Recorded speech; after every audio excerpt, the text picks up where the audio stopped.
Welcome to Star Wars on High. Thank you for stopping by. We are back as I pour my Pepsi Zero, a new tradition of the Thursday night live stream. Interesting. Exactly. The dueling diet sodas everywhere. are back at it. Welcome everyone to Thursday night live stream. For folks who missed last week, maybe they were in and out, they didn't know. We are down. Ben, our old wise master, is out traveling, going around the globe, seeing some family. So we wish him Definitely safe not travels. Order 66. That's related. right. We didn't take him out. We didn't No. replace him out of here. No, not at all. So we are down one, and we thought it might be fun with the release of Tales of the Jedi, with the newest Andor episode, if we had a guest join our little stream here. So without further ado, I'm going to introduce Galveston, all the way from Florida. Galveston, just a warning, you're muted. So if you try to talk now, you will be really embarrassed. Okay, we're back. It'd be a good time. Damn. Galveston, I got to remember, have you ever, I feel like maybe I had you on the stream a long time ago with Ben. Am I making that up in my head? No, I think you're making that one up. I've watched your streams plenty of times, and I comment all the time. So, Nice. you know, if you're commenting, you know, you guys can make it. You guys can make it. On That's stream. it. The downside here, it'll be a viewer down and less comments. So everyone else will have to pick up the slack. Yeah, you guys got to pick it up. The slack. Well, welcome, Galveston. We have Galveston's social info down in the comments if you guys want to check it out. Galveston is, you know, I'd say a casual Star Wars fan. Like, watches the content, has watched the most recent Andor episode, watched Tales of the Jedi, but is by no means an expert, does the research we do. So I thought it'd be fun to get his kind of perspective on both of these shows, because Tales of the Jedi has strong connections to animated Star Wars before it, and also some of the extended novels. And I wonder if it had the same impact on him that it did on us, who's more familiar. And then second of all, Andor, there's been a lot of talk about Andor. It's not performing with the casual fans. How are the other, you know, non-Star Wars crazy people enjoying it? And so I wanted to get some insight from him on that as well. So with Ben down, we added another member to the Gonk community here, and we're excited. Yeah, excited to talk about it. So before we get into the lot to talk about, a lot of exciting things this week, let's go around, say hello, say what you're up to right now. What are you reading? What are you enjoying? And we'll start with Jimmy. Jimmy, what's going on, man? How's your week been? Oh, man, my week has been busy, but I guess the biggest announcement I can make is I got the job. Woo! I've been talking about it on Twitter and a little bit on Discord, but I was interviewing for a better position at a new job, and I got the call quite literally while I was making the reactions with Josh and got the job. So congratulations. Right. Jimmy will now be the one spending all of his money on Star Wars merchandise. I haven't had a day off in 3 weeks because of this, and I'm exhausted. But today, I feel like if you want to pull it up on my Twitter, Josh, I posted a picture of some books that I found today at a nice little Goodwill haul, and I got away with robbery for what I got. And okay, this is a nice lot that I got. And so as I'm pulling it up, where did you find these? Locally? Goodwill. Oh, you can find anything at Goodwill. It's so great. Oh my goodness! I got this for $20. $20. Let me get the screen share going here. Yeah, we got a collection here, quite the collection it appears of Star Wars novels here. Hey. Wow, these all look really good condition. These look so good. I'm convinced they were purchased and put in storage. Let me see if I can get a bigger. Aside from like some sticker residue, because I had to take some stickers off, like I have never seen books this old look this perfect. Look fantastic. Let me get them a little closer here. Yeah. $20 for the whole collection. That is crazy. Yeah. They look awesome. I really enjoy I love the Hayden Christensen Anakin we got up here on screen, looking fantastic. Oh yeah, for Jedi Trial, yeah. Looks awesome. I found that one first. And I saw the rest. So they also had Path of Destruction, the first Darth Bane book. I already have it. My copy's a little torn up, so I'm kind of sad because those two are like right off the press, brand new. It's ridiculous. But all of them, and even then, like that's the entire Fate of the Jedi series, with the exception of book 1. So I have great. Books, I got 2 through 9, so I need to get the first one now. But I really like these 3 covers for Conviction. They're really nice, aren't they? These are great. Yeah, these look fantastic. Well, very fun. I know. I know when Ben returns, he will be eager to see. Oh yeah, I'm just happy I got Outbound Flight. Honestly. Awesome. Look at that. Very cool. All right. Galveston, probably not in the Star Wars world, but what have you been watching recently? What's the hotness on Disney Plus on Netflix? What's going on over there? I'm getting more excited for future things like Wendell and Wild, which is Jordan Peele is doing like this like stop motion claymation kind of thing. It comes out on Netflix, I think, tomorrow. And like the director is like the same director of Coraline and Nightmare Before Christmas. So I'm gonna probably get something up and like watch that, do a review on or something on TikTok for that. And, I've been trying to keep up with everything Wakanda Forever right now. I'm excited for this and dodging all spoilers. So we're just taking everything in right now. One thing Galveston and I talk about, and Jimmy and I talk about as well, is we live in a very heavy spoiler culture where like it is very easy to get, important plot details. Like the minute something drops, they'll be all over your feed. So we will warn you, this will have spoilers. We are contributing to that spoiler culture, talking through here. But hopefully by now you've had a chance to watch Tales of Jedi or Andor. But if you've had not, I get it. You might be working, might be busy, waiting for the weekend. Step away, come back. This will be up on YouTube later. You can watch it, get our full thoughts. We also have reactions to every single episode. We only have 4 up so far. We should have the other 2 up over the next couple days, episode 5 and 6. But we will give you our detailed review of every episode tonight. Oh, yeah, we will. And we're super excited to talk about it. To help kind of kick us off here, though, I do want to call out one thing. I'm sure fans saw this yesterday, but I'm going to go ahead and show you guys, you guessed it, new ways to spend money on Star Wars. There were two very fun things for me that were released yesterday, if I can get the big images up here. And I do wonder, I don't know if the Qui-Gon Jinn version of this is still available. Let me look. What do you mean still? It's pre-order. Yeah, but I don't see it. Let me do some diving here. That makes me a little sad, but I guess that makes my decision a little easier.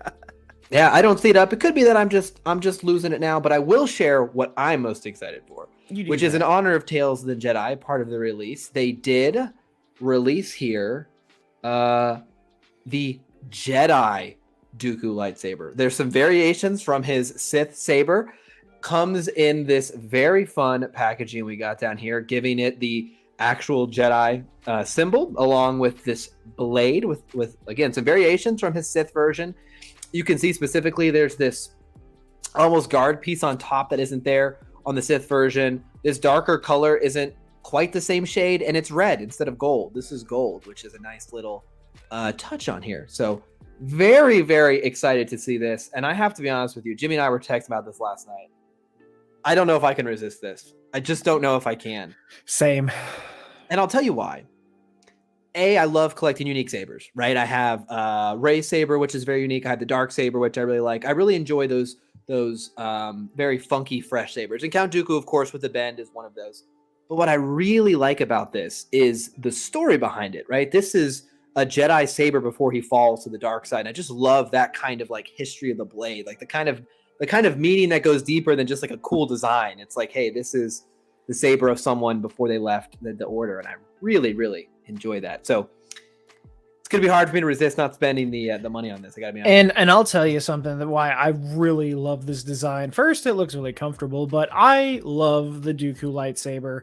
However, I have had a very hateful relationship with every FX version of Count Dooku's lightsaber they make because it's really fat. The curve isn't really there. And I understand there's limitations, but I've seen a lot of those like saber stores that make them too screen accurate. It's a legitimate prop and you can actually duel with it, you know? So seeing this, it's got a little bit more of the curve. It's not as curved as I'd prefer, but this I think is probably the most accurate for a lightsaber considering we've only seen about 30 minutes of it.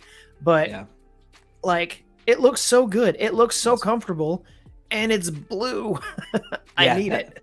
That'll be sweet. And we'll tie this into Galveston because Galveston is a Disney park kind of guy, frequents those every now and then. And this is one of Disney's legacy sabers. So they have their fancy saber shops. I wonder if this will pop up. I will be taking a Disney trip later this year. Maybe I'll see it in person, but I kind of want to pre-order it now. So I don't know. I was about to say I could head to Hollywood Studios and probably go test drive it for you. No, I'll send you we got an inside job kind of guy. I like it. I like it. Well, very cool. I had to start with them. You guys know me. I love my Star Wars merch. I just can't help it. I love my products. It's too much fun. And a nice saber. How can a Star Wars fan not like feel like a kid again, right? But transitioning over to the show that inspired the saber, Tales of the Jedi. I already saw Highwire's comments down talking about, we wanted more. Wanted 40 episodes. Only 6. I agree, was not enough. Because those 6 episodes were absolutely beautifully animated, and several of the episodes I think are some of the strongest animated Star Wars that we've ever had. And so without further ado, we're going to go episode by episode, and some of these are going to go quick, especially just to be honest with you guys right at the top. Some of the Ahsoka episodes are going to go kind of fast. It's a lot of stuff we've known before, and in general, hers were pretty short. For shorts, they really went pretty quickly. But I will let you know down at the bottom here what episode we are talking about. So there's only some you've seen. Which one we're talking about, and then later on, if you want to scan through the video and find specific times, this is where you can do that. So I'll make Josh make timestamps. That's right, which is actually pretty easy in YouTube these days. So episode 1, Life and Death. It is the baby Ahsoka episode. That's just what it was. It's the baby Ahsoka episode, and it's one that we saw in the trailers that involved. We saw all sorts of kind of tribal design. We saw this tiger. I think we all kind of expected that would be the first episode. And what did this episode do for me? Well, I'll just start with giving kind of my thoughts, and I'll just pass it around the triangle. So I liked this episode. I thought it was, again, beautifully animated, some really good score moments. The music I thought was really good in particular parts. It was exciting to see Togruta society, something we don't get to see a ton of. And yes, there were these fat cat things, which were the best. They're amazing. Those little like puppy, yeah, they were little bear dogs. They look like those what are those like wolf husky mixes that are like really tiny and fluffy, Yeah. They look like Pokemon. They really, yeah, they do. Look like Pokemon. That's a good way to put it. Kind of like stumpy red pandas. Yeah. Yeah. So those were great. But the episode as a whole, I enjoyed again some of the taste of Togruta culture, which we don't see. But this is probably my least favorite of all the episodes, just because I think the other episodes told very compelling, interesting, engaging stories, and this was very much kind of straightforward. It was an interesting look at how Ahsoka was discovered to be Force sensitive, and a little bit on what her homeworld looked like, and it's beautiful and gorgeous, but overall, it's not an episode that I would run out and tell someone they have to watch it right away. If you're a huge Ahsoka fan, she was very cute as a baby, but just okay for me. So I'll take it around. You guys give me your thoughts. Let's start with Galveston, the guest on the channel. Start with the guest. What did you think? So I would agree it's probably my least favorite of them, but least favorite doesn't mean bad, right? It's just not my favorite of them. I think it was a great flex of the animation of this series. I mean, the forest and the lighting, just like the way the sun peers through some of the trees is just incredible. And again, like we've already said, the little Pokemon dog bear things were just so good. But the from a deeper side, I just like seeing the culture of the it's like a tribe, and they have these ways of life, and when you hit this certain age, which for them Ahsoka is 6 months, and she's like, all right, we're on a hunt now. So it was cool to see, it was a good episode. It's just, wasn't my favorite out of all of them, but it was sure. And one thing I would note, if I didn't make this clear enough at the beginning or folks joined late, Galveston has not watched the Clone Wars, so he doesn't have quite the depth of knowledge on these characters. So I one of the reasons I want to have him on is, okay, you don't know Ahsoka like we've spent 7 seasons with Ahsoka. So what's kind of your impression of the character? So we'll keep that in mind as we go through the episodes. Jim, I have a general notice, of Ahsoka, and obviously from Mandalorian. But like you said, I got to get caught up on Clone Wars, and I'm sure that's going to open so many doors. Yeah. This man is going to be in pain come season 7. And yeah, season 7 is about as good as it gets. So let me tell you, it really gets better once you get to Rebels. I gotta tell you what. For folks who are just starting, a buddy of mine was starting Clone Wars recently, and the first 2 seasons, I'm like, just kind of work through them, just kind of work through them. You gotta hustle. Yeah, they start to step up really heavily. It elevates itself quite a bit. You just gotta kind of hold on a little bit.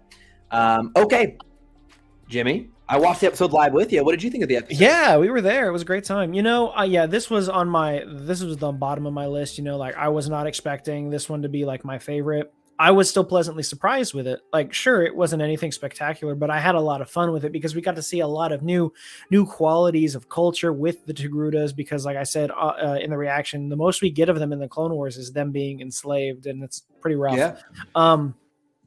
Yeah, if you're a Togruta or a Twi'lek, you got a tough time.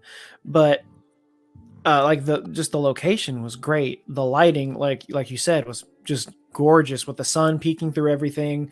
There's a lot of like moments in here that were humorous that I'm not sure they were supposed to be. Just like everything with the tiger, I was just like, this is just a giant tiger.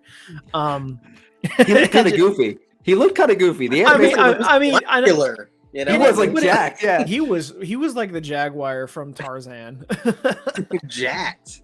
But I think you have to do that when you take a real life animal. Well, at least until we get to episode 2, we'll discuss that one. But yeah, like the little like loath panda cat thing was adorable. And I think it's a kind of an important message with force sensitive children that force sensitive infants are probably so much stronger in the force than people realize, because it's just they're not having to do anything. It's just a natural feeling for them. And that's why, Ahsoka was able to bond with this creature so well, because like she's just like, ooh, pretty. And the force through her is going to project that because she doesn't know how to control it yet. She was just born quite literally this morning. Like that was the wild part to me. Like she has this baby and then says, let's go kill something. Okay. So I will tell you, so I watched every episode twice yesterday, and then I had to edit our reaction. So that means I literally had to rewatch us watching it and cut the parts in. So I probably watched every episode 3 times yesterday at least. I caught the line. The lady says, has it been 1 year already before she goes on the hunt? So there was a 1 year time jump. I did because we were laughing about the dogs. So we laughed over her saying that. But there was it's hardcore. 1-year-old hunting. This is pretty metal. It's pretty metal. Yeah, Jimmy, if you guys haven't seen a reaction, there's a part in there where she's like, her and her husband, Ahsoka's parents are kind of talking, and it's like, hey, her husband's kind of like, oh, you're gonna spend time in the trees, and she's like, it's the spirits, and she then just whips out a gun. So I was like, she's kind of like, yeah, you're gonna disturb the spirits, like gonna go out and murder stuff. That was funny, but it really was kind of an interesting, look at a culture that seemed very imbalanced with nature. They seemed to have a lot of respect for kind of the animals, had almost a kind of a Hindu feel to it a little bit in their kind of belief system there. So it was kind of fun to see. One thing that was also really cool is that Ahsoka's mother is voiced by, and I'm going to butcher this, Janina Gavankar, I think is how you say it, Janina Gavankar, who was Iden Versio in Battlefront 2. Yep. I saw that. I think you retweeted it, Jimmy. That I saw that earlier. Very cool. You should see everything I retweet. It's important. That's right. They have a habit. They have a habit in animated Star Wars, or in the Star Wars kind of ecosystem of using voice actors for different roles, etc. Which I really like. Dope. Yeah, I like that a lot too. It's kind of like you're part of the family. You get to do multiple roles. So I gotta be honest, guys. That's episode 1. It's fun. If you love Ahsoka, it's cute to kind of see where she came from. Ahsoka is Jedi. But overall, just the probably least groundbreaking of the episodes. Probably gave us least information in the next of the series. Still fun. Anyway. Yeah, still fun. And what was interesting as we moved to episode 2, Jimmy and I didn't kind of realize this as we booted up, is that they were in chronological order. At first we were like, are they going to do 3 and 3? Kind of like you watch all 3, or every other. And no, it was in how they fell in time. So it was the birth of Ahsoka, then the 3 episodes with Dooku, and then the last 2 with Ahsoka. So that was a little interesting as far as the structure of the show. So clever. Not sure it really matters, but only they could do it with Clone Wars. Yes. Clone Wars. That's the thing, Galveston. If you watch Clone Wars, I think I might have said it to you in the past. The show is not in chronological order, and when I say it's not, I mean like episodes in season 3 come before episodes in season 1. The first episode you watch in chronologically is from season 3. Yeah, there you go. So in classic Star Wars fashion. Yeah, exactly. So. Anyway, at least it's consistent there. At least there's some consistency there. That's it. He's got a point. So I can always send that. There's StarWars.com actually has a list of chronological order for those who've never done it. It's Yep, kind of I'm fun. doing that with Gail. Yeah, it's super fun. But episode 2, episode 2 is great. And the show, when we saw the previews for the show, for me, 100%, I was most excited to see young Dooku. So, Dooku as a character in live action had, I think, an underutilized role. I really liked his interrogation scene with Obi-Wan in Attack of the Clones. But then he's dispatched of very quickly at the start of episode 3. And you kind of feel like, okay, he was just like a stepping stone Sith. Right? And if you've never gone deeper to watch the Clone Wars or read the books, you don't maybe understand like how interesting of a backstory Dooku actually has. And so, Cavan Scott wrote a novel called Dooku Jedi Lost that goes into a lot of similar ideas. But this was our first time to actually see this play out. And knowing we have that chance, go ahead. And I'd like to point this out because I knew it was going to happen because these two stories convolute some of the books. Cavan actually came out and mentioned like the 3 Dooku episodes don't break anything in his book Jedi Lost. Different story for the Ahsoka stuff, but yeah, so this stuff fits in perfectly. So this is a true Dooku story. It's pretty complete now, and I'm very happy with that. Although I still want more. That's a good point. It is, and we will talk about that as well. But it is cut in. He does have a Twitter thread where he talks about how like it fits in his book, in the structure of his book. Yeah, because there's still like so much stories we could tell because Dooku had an apprentice before Qui-Gon named Alvaros, let's get some of that in there. Because he's 70 by the time Attack of the Clones rolls around is the idea. He's pretty old. He's old. So young Dooku, and I was like, young Dooku, yeah. Yeah, and he still looks old, and you're like, oh. Yeah, I know. That's a good point, Galveston. He's not really young. He's like slightly older, slightly less old Dooku. But Cavan Scott, before I keep going, did tweet as well. I just watched the Dooku episode of Tales of Jedi and absolutely loved them. Beautifully animated and thoughtfully scripted. So he's a fan of it himself. But I wanted, Cavan. I wanted to see it on the screen though for a multitude of reasons. Number one, what else can we learn? But number two, I knew the opportunity. First of all, reading something and seeing something are two different experiences as well. We love to see our text brought to life, right? We really enjoy that with the addition of score and visuals. But the other main reason is how many fans who've never read Jedi Lost or who've never read any, extended material or done the research now get like, oh, like Dooku actually had kind of this character was actually a Jedi who left, and he didn't leave like for some evil malicious power grab. He became disillusioned with the Jedi based on experiences he was having, and this is kind of how those dominoes fell. And I was like, this is going to be such a cool opportunity for other fans to experience why Dooku is a really fascinating and unique character. And so I was really hopeful that's what we'd get, and it delivered. It absolutely delivered. And we'll start with episode 2, which they did this thing where episode 1 opens on this beautiful lush forest planet, and episode 2 we're in this like desolate forest, the trees broken down, droids like falling over, just a very gray scale, a complete flip.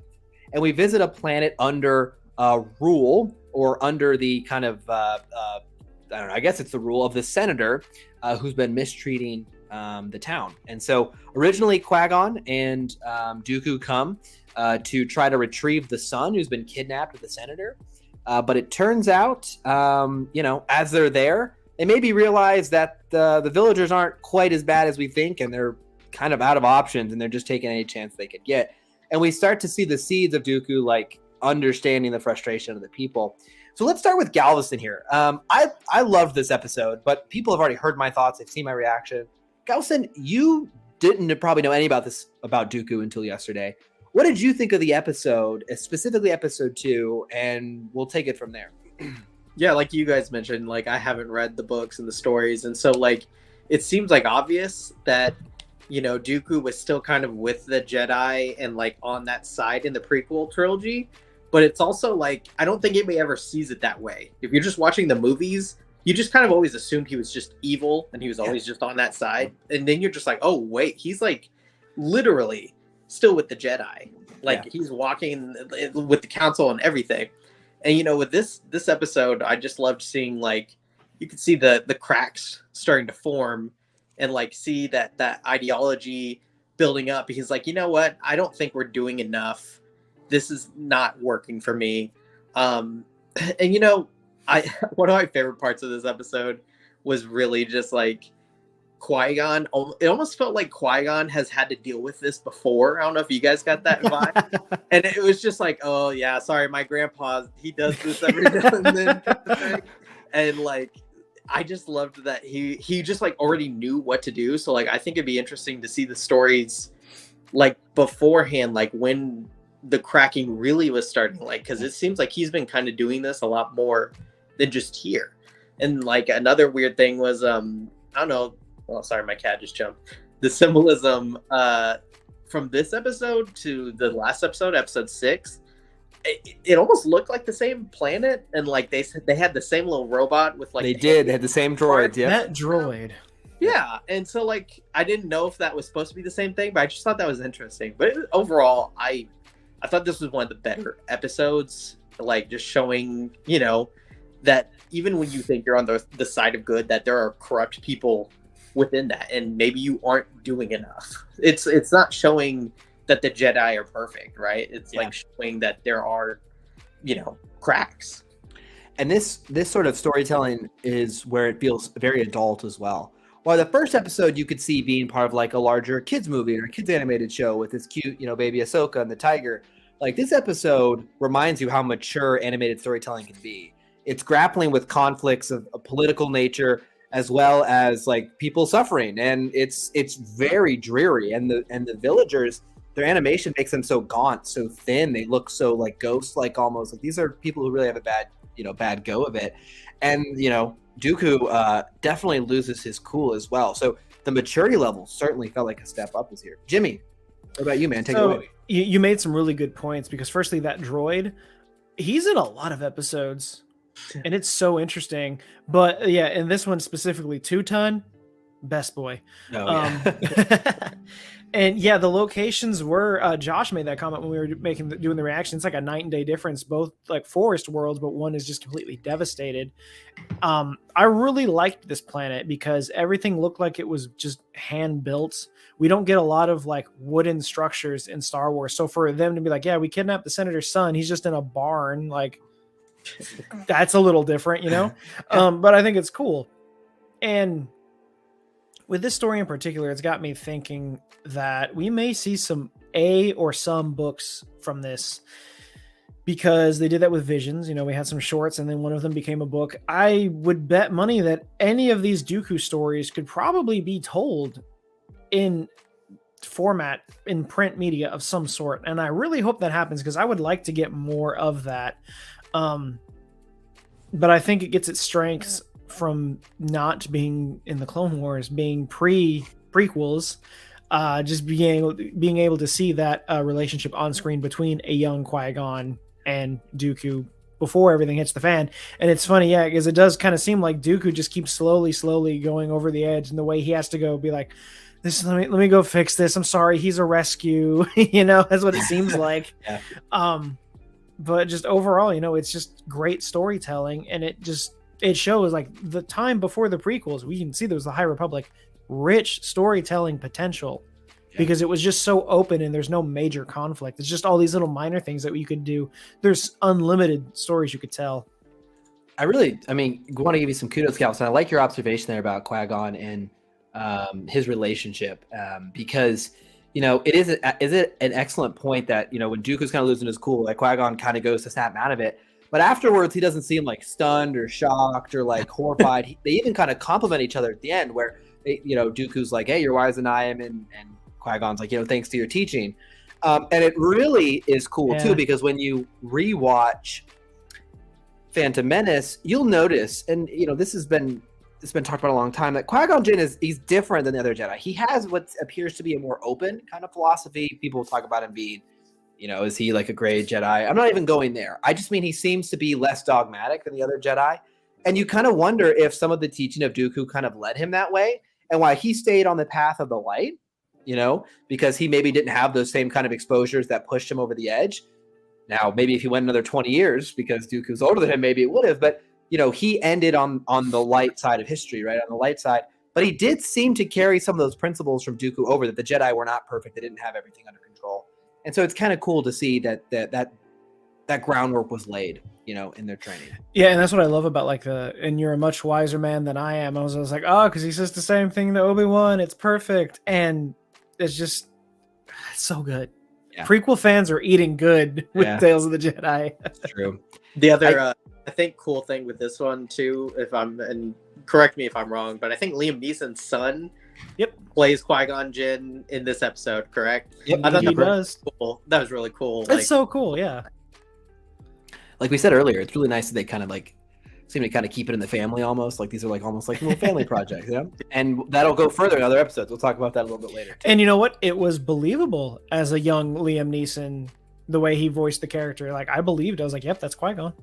Sounds right. Animation quality. I will say this about. I could spend an hour in every episode talking about the score and the animation quality. In this episode, man, when they get off the ship, they do a close-up of Qui-Gon Jinn's face, and it's phenomenal. It looks absolutely phenomenal. And to take it a step further, like they even did some awesome cinematography where as they're walking off the ship, there's like this angle where like it's under the ship wing kind of, and you just see the two of them walking, and it's like reflections in the mud puddles. Just really great shots that elevate this medium. I mean, it's just mature animation, mature storytelling. It's fantastic. And the score in particular, when they're doing the face-off with the villagers and the senator, the score in that moment is really, really good. It always has a somber undertone for it because you're watching the fall of a Jedi, right? And so every episode has that undertone of kind of tension, and it's a little morbid in the best way. I really, really like that. The score was absolutely phenomenal. Agree here. Fully. It hit Spotify same day as the release. Yep. I have listened through the whole thing at least 4 times. Yep. This is what I do. So when it comes to scores, I have a Star Wars playlist on Spotify called Star Wars Favorites. I'm such a nerd that I put the tracks in chronological order, depending on where they play, starting with the Old Republic and going through, Yeah. So I listen through all these soundtracks and I pick a few favorites and then I'll throw them into my playlist. I'm having a harder time with this one because Kevin Kiner, dude, how do you do this? It's a great score, man. And we'll talk. There's some other moments in particular in episode 4 that are like, woo! When it comes to like TV stuff, like between Kevin Kiner for Star Wars and Blake Neely for all of the DC products for like the CW, music wise, I'm having a blast. Whoever does Game of Thrones and Westworld, what is his name? I always forget his name. Ramin. It is Ramin something. He's also phenomenal. So just Dwaji. Yeah, I can't remember, but it's Ramin Djawadi. Yeah, that's it. Yeah. Fantastic scores indeed. After episode 2, I was like, yeah, I want more of this. I wish we had like 5 hours with this character. And so I was already starting to feel that kind of bittersweet, like, oh man, this is like going so fast. Like we're seeing something great here. And then we go to episode 3, choices. Wow. So just get this right off the bat where we left off. The animations in the forest in particular of the trees and the colors were absolutely amazing. There's a little bit of action in this episode that is animated phenomenally well, so the flow is really good. So I'll just go ahead and carry that compliment over. The score and animation continue to just look phenomenal here. But this episode takes us again on this was really exciting to see. It opens up with another ship intro, almost the exact same intro as episode 2. And we have Count Dooku with our friend Mace Windu, and they are going on an investigatory investigation. And what's on display this whole episode is these 2 starkly different views within the Order. Like there is, Windu, who is very much by the rules. We follow the council, we follow procedure, we follow process. And Dooku's like, no, we're gonna get results. He's suspicious. He isn't looking at people in the best light. He's very suspicious of people. He's very a little bit paranoid, and it's really fun to see their sort of conflicting ideals. 2 Jedi, 2 powerful Jedi on a mission together, and it is a nice little taste of what used to be. And so it kind of again helps you understand what was lost when they come face to face in the pits in Attack of the Clones, like when Dooku's standing up there at the top next to the Separatist leadership, and there's Mace Windu down there. It's like they have a history. Like they were on missions together. It's just really kind of it helps deepen that relationship. This episode, I think, was absolutely phenomenal. Second favorite episode. It had, I think, a really great action scene. I think it had a really cool kind of unsettling murder plot going. It was just really, really great for what it did and the time it had. Jimmy, we'll start with you this time, man. Episode 3, choices. What you think? Episode 3 made me think of one thing, and that it is such a shame that we never got to see Mace Windu fighting Dooku in like the Clone Wars or anything. Yeah, I agree. Because I never kind of thought about like how well, how close they were. Because I know, Mace Windu becomes Yoda's second in command, basically, and Dooku was trained by Yoda. So they're really close there. So seeing that relationship they had in the beginning, where he's like, I don't know the exact wording. He's like, your way of following the rules is like inspiring, but also like frustrating at the same time. I'm like, I get that. We all have friends like that. And just it's hard to come up with words for how much fun it was to see. I like seeing the span of time, and the fact that we go back to Raxus, that was a really cool callback to the Bad Batch. Yep. If anything, it's more points in the direction of I can understand why Dooku left. Sure. Because, firstly, he's like, here's the problem. Let me fix the problem right now. Well, that's not our way. Dooku wanted to be the anti-hero of Star Wars. He really did. Hierarchy of power in the Star Wars universe. Yeah, pretty much. So, when it comes around to them returning to Coruscant, and he's like, so I hear you're taking her spot on the council. Yeah. And he's like, yeah. Yeah. He's I'll like, put in a good word for you. He was like, did you know about Yeah, he's Yeah. like, did you know about this? And he's like, you were with me when we were told about the mission. You know that, right? Like, you can kind of see he's very bitter about that. Like, I don't know if he necessarily wants to be on the council, like if that's a goal for him, but he's like, should I get some special treatment? I found what happened, but you're the one that's getting a promotion here. And I took it a little bit as well of like, oh, okay. So the guy who follows the rules and would not have gotten any results because he didn't even want to be here. He just wanted the body. And when I found there were like threads here, he didn't want to explore them. I followed through. I got the results. I figured out the case. And it's like, but that's not what the Jedi Order doesn't actually reward results.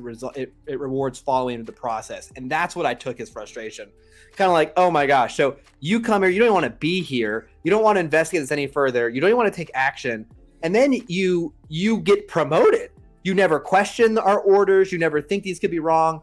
And it ties in really well with an episode, with the line in episode 4, where he's talking and he says, imagination is not something, unfortunately, very much like respected anymore in these halls. Basically saying like the Jedi are like closing down any sort of creative thought or expression. Like they want everyone to be the same. And so that kind of tied through for me. And I mean, so I totally get it, and it makes sense. So like, it's weird. Like I watch these, I'm like, man, like I like Dooku. I thought he was a great character before, but I'm like, I like really feel bad for him. Like I think he had the right idea. I'm not saying Sith was the right idea, so don't get your hopes up, Josh. You back off, okay? But like, just seeing him like just go through. He's like, I fixed the problem. What's wrong now? Yeah, it's frustrating. Like I can totally see that, and it's just like it comes to the point where it's like, yeah, Dooku did nothing wrong. It was the Jedi who were just like refusing to listen, and not only the end result. And what also happened in the episode is that the group he's investigating makes the same kind of case for episode 1, which is like, yo, the Jedi don't help us anyway. Like this guy was corrupt. He was stealing our land, and so we tried to make a ploy to take our land back. And so Dooku's continuing to hear, like, man, the Jedi are never here to help us. You're here to help the guys in power. And so not only that message is also reinforced in this mission. So I thought, so when he's literally when they're about to leave Raxus, and he looks at the guy in the cell and he's like, I don't approve of your methods, but I hope you get what you're fighting for. And I'm like, interesting, And one thing I really loved about this and the rest of them, there's a lot of lightsaber fights in this, but seeing like how unique his style is and just how smooth he is with it, he just like blocks a shot behind his back like it's nothing, and it's all in the cape flinging. It's like very proper too. He's very flashy. Yeah, it's very cool. We talked a lot, Galveston. Get in here, man. What did you think of this episode? Speak up. Tell us to shut up. It's okay. So, with this one, maybe we are just all apologists for Count Dooku at this point, because it's just like, Mace Windu's like wanting to call to see if like they can even think about making a move and stuff. And he's just like, look, the guy is right here. Let's go take him. I'll do you one better. I don't even need to choke or kill him. Let's just go investigate. Let's do our job, Mm-hmm. So like, to a degree, like I kind of understand like, how he's getting this way. And like, I don't know the backstory with him and Mace Windu too much, like when it comes to like stories and stuff. But like, to me, when I was watching the episode, I don't know that I believed Mace Windu didn't know about the council seat either. Like the way he talked about it. I don't think he did, yeah. Yeah, like it was interesting. Like I could see why Dooku was kind of like questioning it, Yeah. And it was just like the further breaking of the back of like, like he's the guy that's cheering on Batman, like you got to get your own vigilante justice here. Yeah. Like, so because he's like, look, like you guys have all these processes, they're failing. So why shouldn't you just grab it up and do it yourselves if that's what's gonna take? So like, it's hard to like bash him for it, like am I the bad guy? Yeah, exactly. Yeah. Because the whole time it's just like, don't lecture me, Mace Windu. Yeah. I see through the lies of the Jedi. Well, and one thing that the Clone Wars does experiment with a little bit as well is they do play with the idea like there are like good people on the side of the Separatists. There's one episode, there's one small arc in particular where Padme has a close friend who's on the side of the Separatists, and it's kind of like they have like good reasons. Like, yeah, there are some people who hijack the cause, as we find out in the end. Obviously, there was someone hijacking the cause of the Republic as well at the very end. And they play that idea a lot, which is like, yeah, we might have like disagreements on this, but actually we, are agree because of A, B, and C. And so this was kind of an extension of like, there was actually someone who turned to the dark side, actually thinking he was going to help the greater good. Not Anakin turned because of fear, right? He ended up turning because of fear, made a wrong mistake. But Anakin never, as much as I love Anakin never had any intention of like, I'm here to look out for the common people. And I think order and justice is like, should be instilled. And I found a way to do that. See, yeah, because Anakin walked into the Jedi Temple and killed everybody. Mm-hmm. Dooku, as a Sith, could probably walk into the Jedi Temple and not bother anybody. Yeah. He probably wouldn't care enough to do it. But I will say this from this episode and the interactions with Mace Windu makes me think a lot differently about the Colosseum fight in Attack of the Clones. The way, like, when he, like, holds Jango hostage there for a second, especially after he kills Jango, looks at the body and then looks up at looks up at Dooku. Yeah. And I'm like, I understand. I really wish we could have seen. There was a problem here. Yeah, I think it was bad blood. Yeah, you said it earlier, Jimmy. Now it's like, dang, I wish we could have seen the fight in Attack of the Clones. Yeah, like, it would have been great. If we had seen the fight in Attack of the Clones, we would not have even realized what it meant until like 20 years later, and we watched this. How cool that was. But anyway, I really enjoyed, because I will be totally honest with you, the Clone Wars, the prequels in general, they make no buts about it. Like, Mace Windu is partially to blame for Anakin and Dooku turning. Like, he treated, and because take a seat. Yeah, Mace Windu is like the poster child of like the Jedi gone a little too far. Like, he is hardcore, he's a little dogmatic, and he's extremely inflexible. And he's hostile as well with Anakin. Like, I won't buy anyone tells me he is outright like antagonizing Anakin in some of those movies. And the worst part, he was this close to gaining friendship with Mace Windu. Yeah. This close. Yeah. He's like, if what you've told me is true, you'll gain my trust. You'll probably be a master after this if what you tell me is true. Yeah. Of course, we all know everything else. But in the Clone Wars is like that too. Mace Windu treats Anakin like crap in the Clone Wars. And he's so, like, Anakin, I hate you. Yeah, I know. And so Mace Windu is like partially to blame. And I really like and George was bold enough to do this back then. I mean, George was laying the groundwork for like the Jedi aren't perfect. And so anytime we explore that kind of viewpoint, like we did in these 3 episodes, it's like, cool. I like the fact that the good guys aren't actually just perfect and it's an obvious good versus evil. Episodes like this make you question, like, yes, in the end, as we about to transition, there is a big evil bad at the head who's manipulating someone's good intentions for his own gain. But it isn't just, black and white. Like, well, everyone over here believes in ultimate power and submission, and over here it's just good guys. It's like, well, actually, at one point there was this fluidity, and this is how, they kind of led to their own downfall. So I love when they experiment with that. And it leads us naturally to episode 4. Saw a lot of talk about this on Twitter today. Our views on our reactions unanimously show the reality of the situation. Episode 4 is the best episode of the show, easily. Everyone I've ever any review I've seen has said this is the best episode. Our reaction for this episode has 4 times the view of any other episode. Mm-hmm. And I have watched this episode more than the other ones so far. This episode is phenomenal. It might be so it's hard to compare. This is a short versus like the Clone Wars, which are like full-fledged kind of dynamics. This though is one of the best single episodes of Star Wars television I've ever seen. I'm comparing it to live action too. It's one of my favorite 15 minutes of Star Wars. This is so minutes too, right? Like exactly, yeah. It is so powerful storytelling, and it is there are such nuance in this episode as well. So I'm not going to go around and ask you your feelings because I know all of us think it's the best episode. I know it. All of us think it's the best episode. Trash. But I want to, Jimmy. But I want to talk about a couple things and just get your guys' thoughts on it.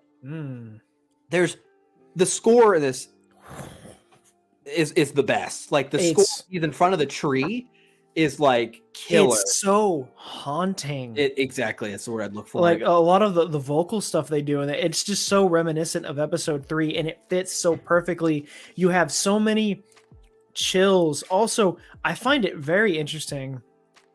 There's too many parallels to episode 3 in this. It's ridiculous. Even when Dooku leaves in that ship, he's leaving through the same hangar that Anakin does when he goes back to the Senate, and this might just be a coincidence, but if you listen to the music that plays when he leaves there, you get a little callback to Battle of the Heroes that I'd sing it, but copyright. Exactly. But it's in like a synthesizer, very similar to what we're hearing at Andor right now, and I found that to be really cool. You said it in the reaction. If you guys haven't watched it, go check it out on the channel. But you do say it live when we're doing it. It's like, oh, I hear some of Padme's rumination in here, and it's true. That's a good way to put it.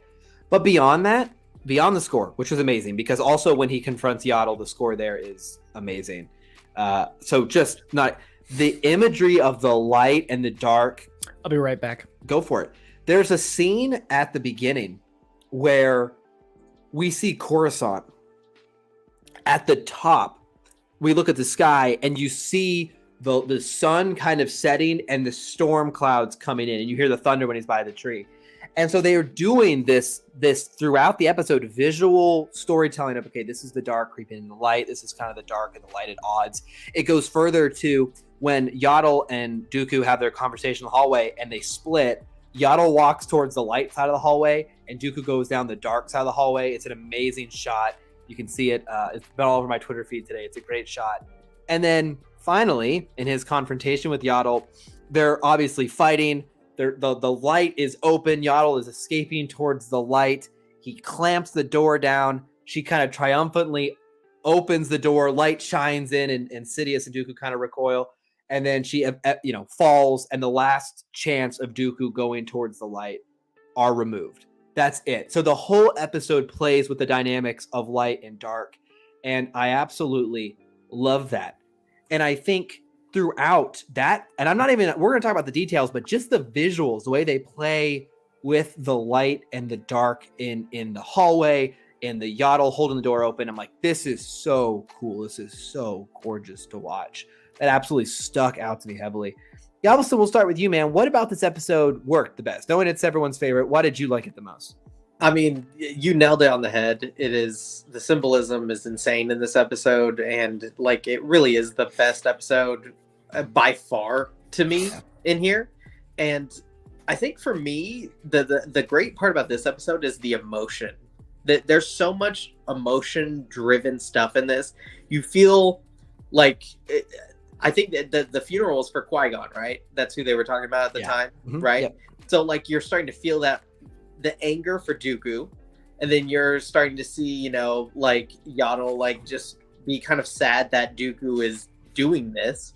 Yeah. And then like even though Dooku follows through, you can tell he doesn't want to do it particularly this way.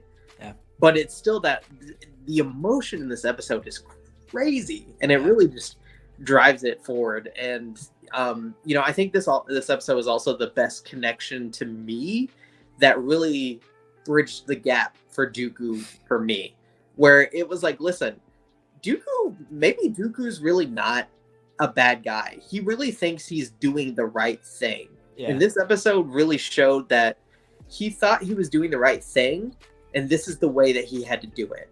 He didn't want to really have to do it that way, but he thought there was no other way. It wasn't like he was just pure evil. I think he literally thought that this is the way that true justice is going to be brought. And it was just interesting to see it like portrayed that way. And like Jimmy called out a good point, Allison. What Jimmy called out when we watched it was like, well, Sidious could have killed both of them. Like if Dooku would have been like, oh, actually, I am with Yaddle, he could have killed both of them.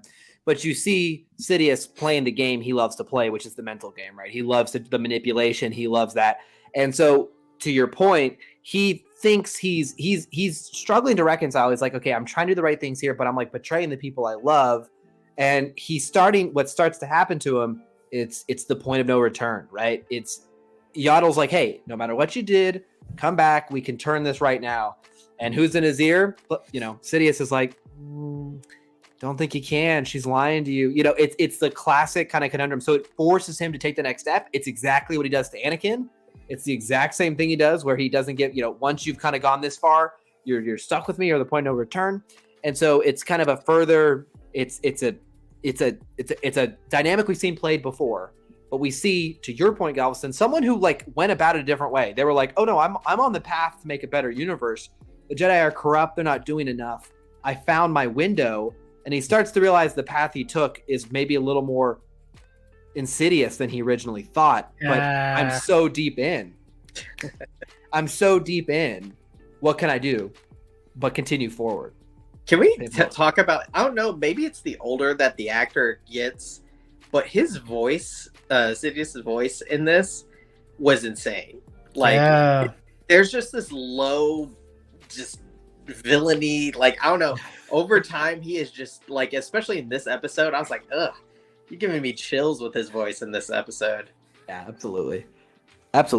And on both, so a couple things there. One thing, if you don't I don't know if you know this, Galveston, but the actor for Palpatine did the voice for Sidious in this episode, so they got him back. It's the man himself, Ian McDiarmid, and the author of Dooku Jedi Lost had an interesting tweet today about Dooku, where he was like, when I'm watching this, I realized I would have really liked the guy who played Snape, whatever his name is, Alan Rickman. To have played a young Dooku. I was like, yeah, it would have been actually a really good pick. That would have been great, actually. Yeah, like that would have been a really good pick, because it does kind of remind you of Snape a little bit. He's got the nose for it, He does.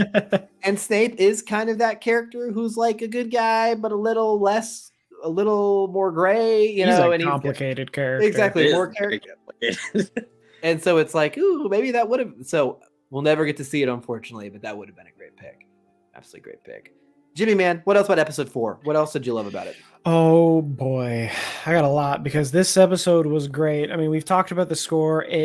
Music really helps with these things. Like if we watch this without music, I don't think it would have the same effect. But sometimes it's the opposite. The lack of music really makes you worry, Sure. But I felt every emotion in this episode. Like I could feel like frustration, anger, sadness, a lot of angst and like stress. I was very like upset and nervous through most of this episode, because even from the beginning, it was very dark and kind of grim a little bit, Yep. And it only gets worse, but you can feel it, and I think you're supposed to, because this is exactly what Dooku was feeling this entire time. And because how this episode's going to end, even without having seen it, like the path it's going to take, it's filling in the gap that you're nervous about because you're like, it's gonna happen and I can't do anything about it. That's, I think, the worst part. Sidious, terrifying. I don't know what it is, but this is one thing I hate about the Clone Wars animations. They make things freaky that don't need to be. When the way Sidious is built, the way his character is built in this, when he like holds his arms out and all that, all I can think of is Ramses from that Courage the Cowardly Dog episode. Return the Slab. There you go. And even a little bit of like the Dark Wanderer from Diablo 2. But it's just so unnerving. And you're right, like the voice too. And the one thing I found so interesting, and I know it's on purpose after finishing it, but this is like the first time we pretty much like see his eyes with the hood up, because they do such a good job of hiding that. But you can see the lifeless eyes he has under there, and then you see them change into that yellow later. And I was like, okay, so now I see why they're doing this. But it's just so lifeless. There's nothing there. He doesn't care. Yeah. He's like, you've gone too far, and he's like, I don't know what you mean. Like it doesn't matter. And then I lost the Padawan too. Yaddle, they did Yaddle justice in 15 minutes. A character that had maybe 3 minutes of screen time in The Phantom Menace and then nothing else. A lot of Legends books and a little bit in canon now, but it's just so sad. And like it's a cool story. It hits on a different level. I know I watched that. I was like, man, I want Yaddle to be my master. Yeah. And Bryce Dallas Howard just credit where credit is due. She nailed it. But keep it in the Star Wars family, like we said earlier. It's such the perfect moment, and and I think it turns like, and I think the way it ends the way it does is because when he's standing at that tree, I think he's kind of blaming himself for Qui-Gon's death because and then he goes and confronts like, you let him kill Qui-Gon. Why would you do that? And then Yaddle's like, we can fix this now before it gets really bad. Yeah. And then it's that moment he's like, no, actually, it's not my fault. It's your fault. You wouldn't listen to me. You would, if you had just done this, that, we could fix this problem. It was we the wouldn't console. Be here. It was the Jedi Council's fault. Is what he ends up on. Yeah. It's literally he's gaslighting himself, but it's literally what it turns into. And then that moment of them both in the room saying like, no, don't do this. Don't listen to them. Listen to me. I was like, this is not fair. Yeah. This is so like, this is some like Full Metal Alchemist, your soul's being ripped in half kind of thing going on for Dooku. And it's just like agonizing to watch, but it made for great TV. What I love too, and I'm memeing here, but I'm also like, it is kind of true as well, which let's see if I can get this up here. I looked at the video. Oh, never mind. So this would have been your last memory of Dooku from animated Star Wars. Looks a little bit like a caricature of like an evil villain guy. But now you get like this last shot of Dooku. And it's like, first of all, the animation technology has improved so immensely. The show looks just insane. But like, look at the pain in his eyes, the real features, the kind of realness to him, I think adds depth that if you only watched like the first couple, I love the Clone Wars. I think it's some of the best Star Wars there is, in particular the last several seasons. Dooku is one of the weaker points of the show to me. I don't think they make him very interesting. I think they kind of keep him. They don't go into this. And so to see Tales of the Jedi finally give us this, it's like, this is one of the coolest characters in the prequel era. And you would never, and so many people don't know that because they had never had a chance to see it. And so I hope so many fans watch it and they're like, oh man, there's levels to this.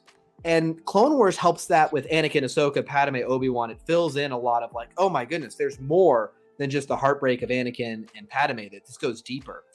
This did in basically 30 minutes of time, I think greatly enhance the Dooku character. And I hope that a lot of fans have been like, oh wow, now when I rewatch and I see this kind of old statesman Sith guy, and I'm not like, who the heck is that? You're like, oh man, I know what led you here. I saw your path. You had like good ideas, but you made the wrong turn. And I absolutely love these 3 episodes. And I've heard, look, I agree heavily with the comments I've seen, including on this live stream earlier.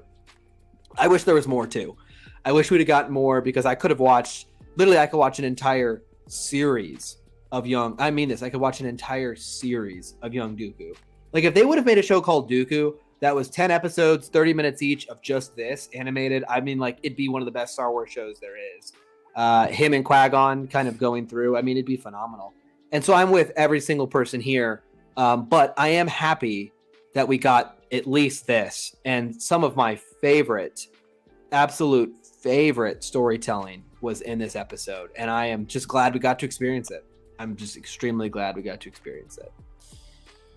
And it made me want to go buy this Count Dooku lightsaber because I'm like, man, I want to like. It's this interesting thing when I see a character that I really connect with or that I love with. Like, I want kind of a piece of that, like in my collection. Like one of the reasons I have, the Darksaber is like I love like the history of that blade. I love the uniqueness of it. And then I have like Palpatine's saber back there, and it's just like it's not the coolest saber in the world, but it's just like it's a character that means a lot to Star Wars. I want to kind of like honor that in a way. It's like this is a character I respect. It's a big part of it.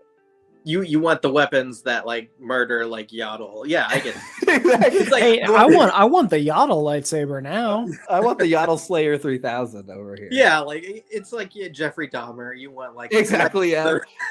I want the Youngling Slayer 9000 from Anakin as well. How brutal was that they thought like, Yaddle got crushed. No, you got to kill Yaddle twice.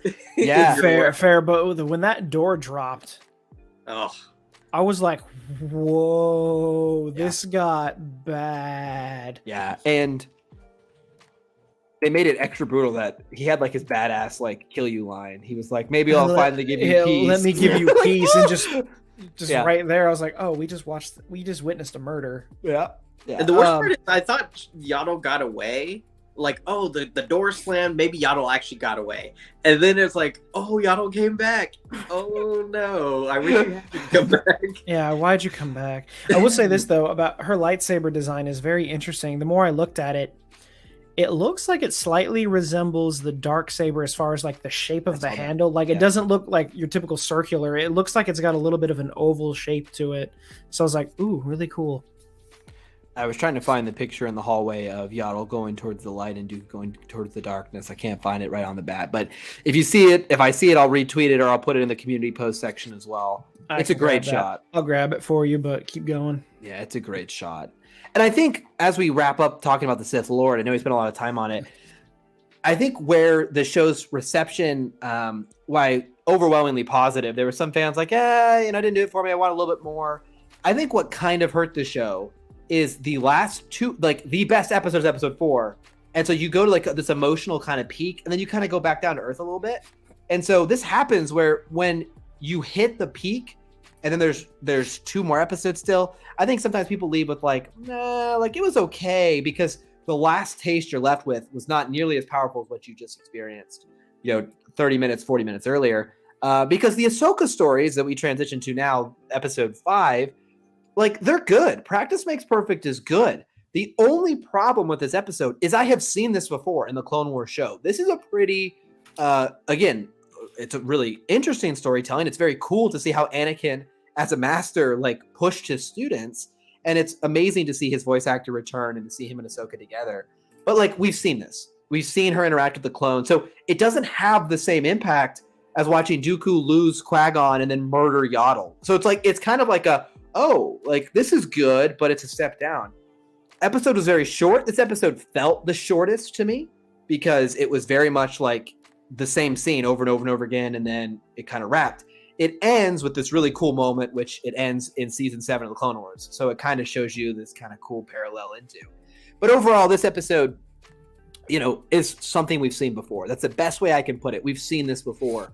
And so it doesn't have quite the emotional impact that we just got with the Sith Lord, where I'm like, whoa, you just blew me away, my heart. And then it's like, oh, I love Ahsoka and Anakin, but I've seen this. It doesn't rock my world.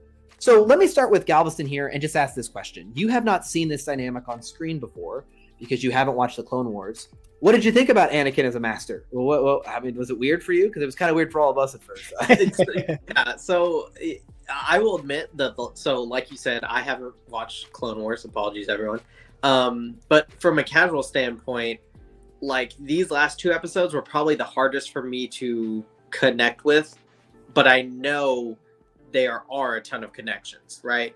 So like it was kind of jarring seeing Anakin. Like if you just think of Anakin from just the trilogy to that Anakin, it's really interesting. It's like, whoa, he's like kind of very grown up here, but he still has that same, I don't know, he's pushing the envelope, right? He's like, this is not what Jedi training would actually do, but you need this. And you know, like I thought that was cool, and I thought it was cool seeing you know, Rex like also feels like Rex was trying to train her almost just as much, or maybe he was like taking over, like because he was even like adding surprises of his own, like, oh, you're doing really, you think you're doing really hot right now, boop, sorry. Yeah. You know? Yep.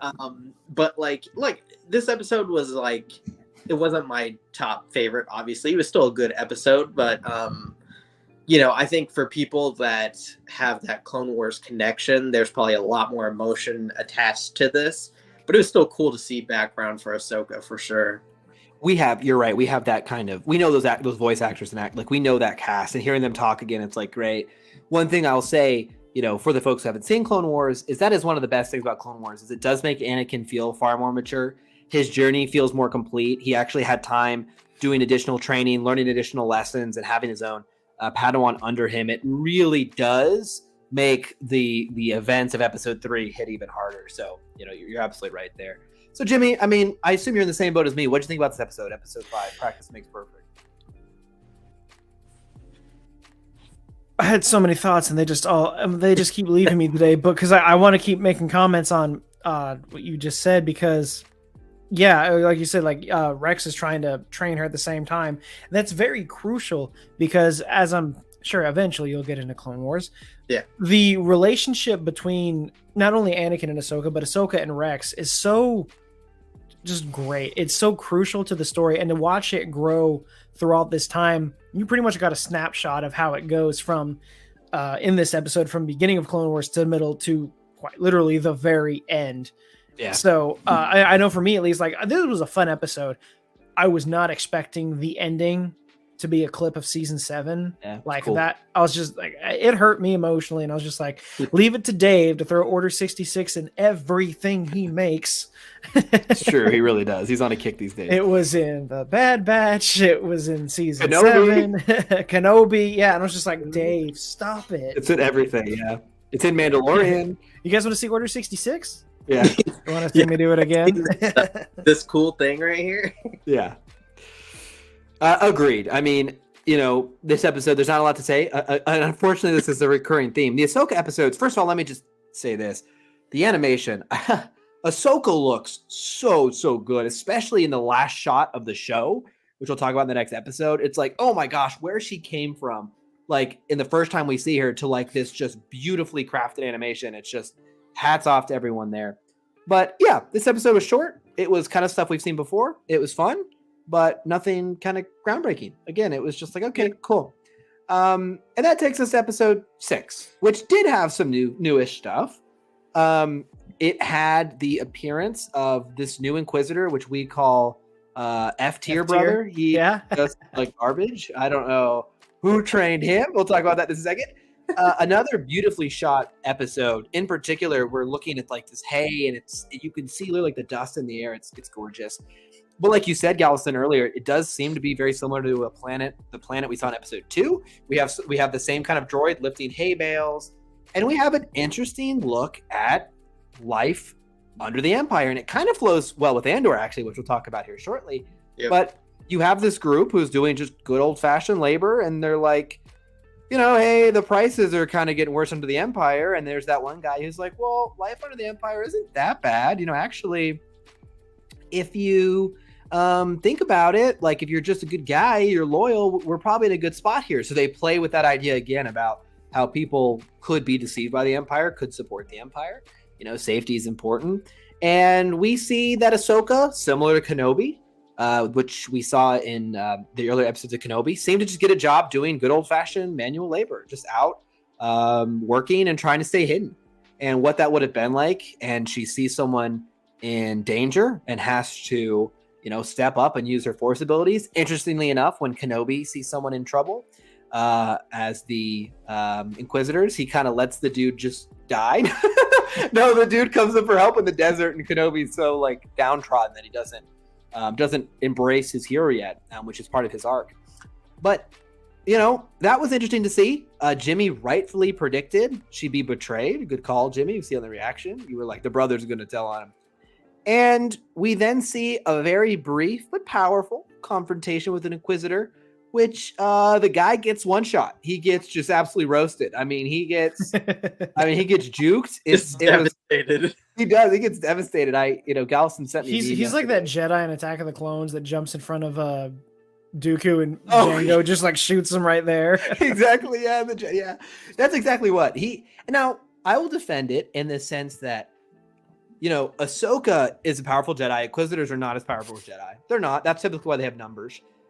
She's been able to hold her own in confrontations with many a powerful dark side user. I won't spoil those because Galveston's yet to watch all the shows. But she does hold her own against many a foe. And so an Inquisitor who thinks he's got like all the advantage in the world has like supreme arrogance. And this Inquisitor does seem like a loose cannon. He seems a little more violent than the other Inquisitors we see, where he's like, I just murdered everyone in this village. I'm just going to murder this kid too. I'm going to go over here and murder. The Inquisitor got sneezed on and died. Kind of true. He comes that out, Inquisitor, it was his first time playing Elden Ring. He didn't know. Yeah. He just got all the gear, but like he'd never actually fought. Yeah. He had the battle pass. He was grinding out skins. He bought the battle pass. His mask was up. I mean this like I'm roasting, F tier brother here, but it was by far the coolest looking Inquisitor. He looked awesome. It was like, oh, this, and that was really he looked like a plague doctor. Yeah, it was sick. It was like, oh, this is the coolest Inquisitor we've ever seen. How have I not heard of this guy? And then you realize it's because he gets absolutely dumpstered. There's a reason. What race is that, by the way, that turns into gas? That was interesting. Well, and there's a lot of things about this episode. Firstly, let's not skip the beginning of the episode. Ahsoka at Padme's funeral. Oh yes, absolutely. That was pretty sad as well. This is the theme of this series is sad, and I kind of get it. It's the story of two Jedi that fell from the Order. Like I get it. Yep. And I thought that was really fun, especially with when she's talking with Bale, and then he has to talk to the new stormtroopers, the shock troopers, and he's like, if you need anything, just ask. And they're like, what are you going on about? Now, this Inquisitor is taking the spot of the sixth brother, which is an event that happens in the canon novel Ahsoka. Apparently, because I have not read the book, but this just completely tore that book apart, completely reworked everything, and fans aren't really happy about that. I can understand it. At the same time, it is like a 12 to 15 minute animated short. You can simply ignore it because I'm going to take the book canon probably because they've changed a lot. Like apparently like they like did some race swapping and they changed the location. Also, it doesn't really make a lot of sense for her to be at the funeral and say, yeah, I'm going to join this rebellion, and then go into hiding and be like, what? No, I'm not doing this. And then decide to go back anyway. So like that was a little weird. I don't know. As I always say, and I know like, again, this is just my personal view.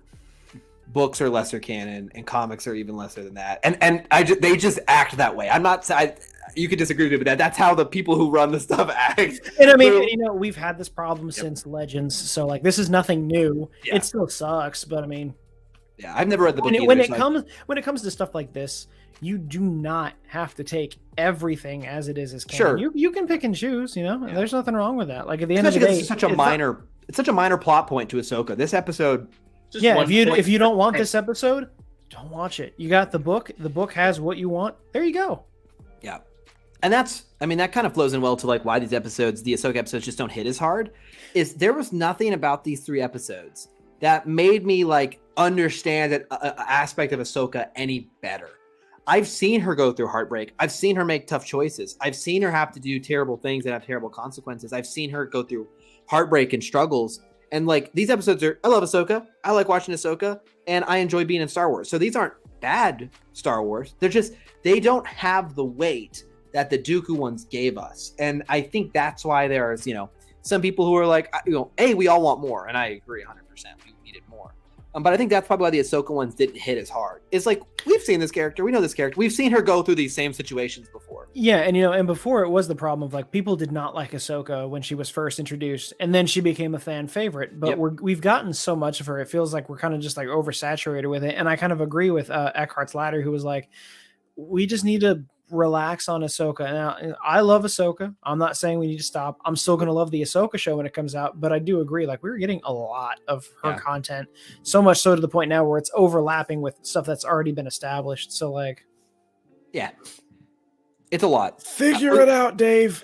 We love the character. It's obviously Dave's like loves, and he's getting a bunch of backlash on Twitter now because of this particular short, and everyone's just like, what's going on? Yeah, I mean, understand it. Star Wars. It's a Tuesday. It's a regular Tuesday for Star Wars. But the Dooku ones, to me, I mean, I guess I'm curious, how the Ahsoka episodes will. I mean, maybe there's something in there that then does kind of feature itself in the Ahsoka show. But again, there's the Ahsoka ones feel so, and I this is gonna sound super negative. I really like the episodes, but they feel just so much less impactful. Like there's nothing about this episode where I'm like, wow, that was a defining Ahsoka moment. Like, heck yeah, Ahsoka walking through the fire, like two-tapping the guy, and then like Bail comes back and the score picks up and it's like, I'm back, baby. It's like, okay, I'm hyped. Like in the reaction, you'll see us later. I'm like, I'm bouncing with him. Like, we're back. Yeah. But like, we've seen Ahsoka have amazing heroic moments before. I've seen Ahsoka like risk it all. I've seen her sacrifice everything. So like, this wasn't new Ahsoka for me. This is just more Ahsoka. I don't know. That's the best way I'd put it. I still love Ahsoka. Always want to buy her hot toy. It's like the most tempted hot toy I get all the time. It's dope because it's just animated Star Wars. She's like the icon of animated Star Wars. But anyway, that's Tales of the Jedi. I think a very good watch, a very fun watch. I'd love to see the show come back in a capacity where they tell the story of two Jedi, maybe in similar parallels. I saw someone talk about Barriss Offee. Did Gal give his thoughts on the episode before we just keep going? Yeah, sorry. Anything you want to say on Resolve, Galveston? I didn't have too much, honestly. It's about the same stuff like you guys kind of said. I loved seeing, what was his name, Reaper? Is that what his official like? That's what we jokingly called him. We called him Reaper. But it was just so funny seeing him get one tapped. Probably the Padme funeral and the discussion on like the balcony were honestly the best moment of that episode, just like showing that emotion. And again, not watching Clone Wars, I can still at least piece together that Padme and Ahsoka were close or friends, So like you could see the emotion in her face. But like you said, I was so much more interested in the Dooku episodes, and then to end with the two Ahsoka episodes, it's almost anticlimactic, but overall still a great series, so didn't hate it. Galveston sent me this last night. I put it on Twitter. This is so good. He's like, I'm about to go fight. I'll post the video, after. And he's like, I got my ass beat, bro. I'm not posting that. So that kind of sums it up. Exactly right. That's it. He was so cocky, man. And for what? To get literally just I did like this for why? I did like that because there's levels to this. Like, Inquisitors are not as powerful. Like, Inquisitors, we talked about this a ton during Kenobi, so I'm not going to beat this dead horse again. But Inquisitors look amazing, but they are not amazing. They look awesome, but there's levels to this. And Jedi are far more powerful than Inquisitors. They got to stop doing this, man. He looks way too cool. Just go out like this. Especially, like, it's so true because, like, you see an Inquisitor versus Darth Vader, like, in Kenobi, and Darth Vader is just, like, is fists only. Like, he's literally, like, fists only, taking the on. It's like, there's levels to this, man. There's levels to this.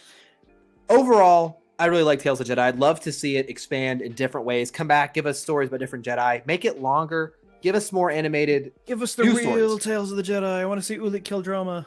Yeah, new stories. Go back in time. Go forward in time. Do something a little, be brave and try new eras. We'd love that too. I also love more Dooku. So keep telling us Dooku stories. But the key about Dooku before we leave here is that we had not had those stories to the same degree we've had others. Exactly. And that's why you hear like universal praise to the Dooku and universal kind of like for the Ahsoka, because we've seen a lot of Ahsoka. The reason Dooku gets as hyped is like, oh, cool, we're filling in awesome gaps. There are probably people who yesterday or this morning were like, that's what happened to the archives in the library. Like, That was really good. Yeah. I wonder who deleted those. There are people who probably just now got that, and that's fun. I'm still going to keep the headcanon that he and Jocasta Nu had a thing going, and instead of breaking up with her, he just joined the dark side. Maybe the real Tales of the Jedi. There we go. The easier way. Just Just easy, right, yeah. yeah. join the dark side.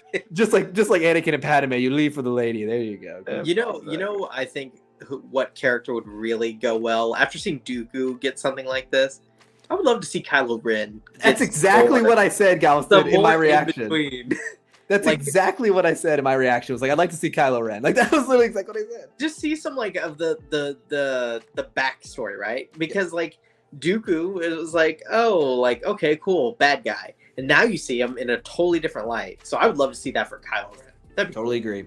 How did he get seduced by the Knights of Ren? How was he corrupted by Snoke? That'd be good storytelling. I like that idea a lot. the imaginary training that was going to happen after Force Awakens that we didn't. We never saw him. He just got dumpstered. Yeah. All right. That was Tales of Jedi, a fun Star Wars indeed. Let's talk briefly about Andor as I change to Snoke himself as the background at Andy Serkis's face here. So I want to start this conversation, and we won't spend too much time because I got to be honest with you guys. I'm going to repeat the same 5 things about Andor. It's great. I love it. So to diversify it up a little bit, I want to do this. You know, Jimmy and I love it. I want Galveston, you to tell us your thoughts on Andor as a whole so far. I want to know 3 things. Number 1, were you excited for the show before it came out? Number 2, what are your thoughts on it? And number 3, do you wish you saw more Star Wars projects like this? So, or not, or maybe this is kind of a one-off. So just start with did you care about it when it was announced, and do you like it now?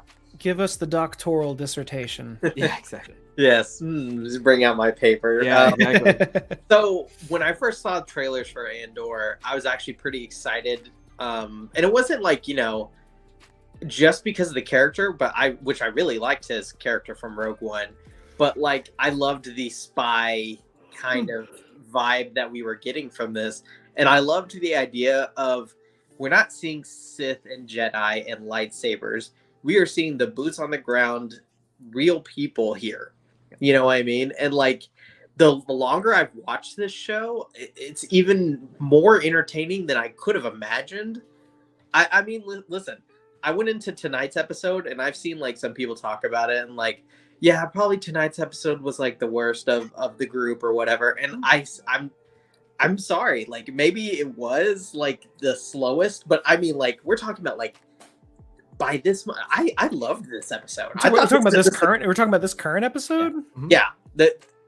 Yeah, I saw people talking about yeah, this is probably the most the slowest episode and the least entertaining, and I was just are you serious? Are we watching the same show? Yeah. It's crazy. So it kind of sucks because I've seen some of the numbers for Andor, and Andor's really not pulling great numbers, but everyone watching Andor that was actually taking it in, I mean, it's just great. I think I've told Josh this. To me, this is the best Disney Plus Star Wars we've had. I love Kenobi, I love The Mandalorian, but this is just next level. They really are nailing it. And tonight's episode was fantastic. The music, I mean, it sounded like Stranger Things and Tron Legacy had baby. Yeah. And just some of the ingenuity of the jail having electricity in the floor, and that was wild. It was just so smart though too, right? What a way to stop a riot, just electrocute everyone immediately. I liked their giant Reebok, old school Reebok Skechers shoes they had. Yeah. They look like moon shoes. They did look like moon shoes, yeah. But I'm loving this series. I truly think Andor is top tier. I wish more people were watching it. I mentioned that on TikTok too. I don't ever see anybody talking about this show as much as Rings of Power or House of the Dragon. And I really think this is up there. I truly do. Yeah, well said. I agree. It doesn't, and I understand why. We've talked about it. It's this show doesn't have big cameos, big whatever. It's hey, this is just a good show. Go watch it. There's not as much content you can make about did you notice in the bottom right corner? Yeah, and aside from Luthen's shop, there is it's hard to make content on Andor. And you know what? I'm not sure if it's a bad thing. I agree. Yeah. Because it's kind of giving us a content break to just enjoy it. But I can also see why. Like every time I finish an episode, I'm like, I gotta watch that again. I remember half of it because some of the dialogue is just so intense, and that's not a bad thing. It's making me work for it, and I'm fine with that. You know. I want to go back to what Gal said about the prison. Whoever designed the prison for the episode, you need to watch that person, because they had like a perfectly designed prison system that like is super oppressive and super hope removing and super hard to break out of. I'm sure we'll have to see something about that, but wow, it was like, oh my goodness, this is hardcore. Making like you have your like compete against each other. Yeah, it's like wild. And you have like your crazy. time on the dash, like right there every day, just watching it. And that's why there's that guy who's just like, I'm out, you know, like he just couldn't do it anymore. He's like, I'm just gonna jump on this electric floor. Wow, talk about like a terrible feeling that would be to be there. You know, it would be completely oppressing to be in this facility. And the show nails the feel of oppression so well. This episode, I've heard things similar, Galveston, where people are like, oh, I like this episode, but it's not quite as good as, you know, the ones before, which is fine. There are always episodes you like better than others. Like there's no show where it's like, I like every episode equal. No, of course not. So but I actually really like this episode for a couple reasons. One, the whole prison design was so ingenious. Like, oh, this would be the worst. And especially because he got thrown in there for literally doing nothing. What's humorous about it is he actually should be in prison for the heist he pulled, but he's in there for just walking down the street, which is kind of fun that they play with that idea. And he's become this kind of symbol and these rippling effects, and the dude wants nothing to do with it. Andor just wanted to go chill on vacation. And I love they keep playing with that. But beyond that, they show the repercussions of what it means so well at the Senate level, at the people in prison. The people in prison are like, did you hear about this new law they're passing? And it's just so fascinating. That's exactly what I wanted to comment on when they were like all asking Andor's like, so what do you know? And he's like, what are you talking about? Yeah.